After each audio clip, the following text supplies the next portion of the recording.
Eh ben, je pense à l'arrivée de leur envoyé spécial à Arras, qui s'appelait, si je me souviens bien, Mangino. Et alors, à la Chambre de commerce, que je présidais depuis un petit moment à l'époque, on savait que je n'obligeais pas à tout faire moi-même, mais que je tenais à être au courant de tout. Alors on m'a dit, il y a un gars qui est, et il voudrait voir le président. Eh bien, j'ai dit, voyons ce monsieur.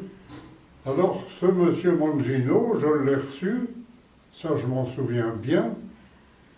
Il m'a un peu parlé de ses problèmes. Il m'a parlé de l'implantation éventuelle d'une usine en Europe du Nord. Et puis il m'a montré des papiers, je ne sais plus, je ne me rappelle plus très bien, mais des papiers avec des croquis.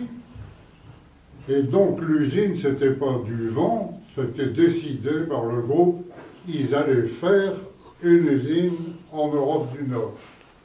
Alors à nous le jouer.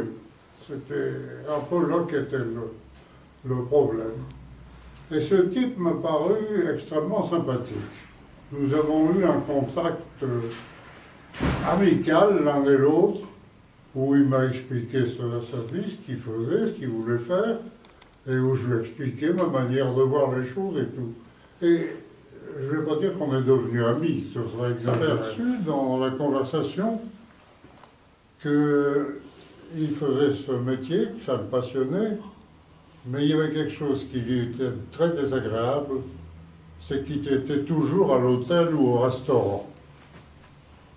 Alors, j'ai pas compris ça comme un appel, mais du coup, je l'invitais chez moi. Personnellement, ici, il est venu 2-3 fois déjeuner ou dîner avec nous. Et il était tellement heureux d'être dans une atmosphère de famille au lieu d'être dans une atmosphère commerciale. J'étais heureux de le voir dans cette truc.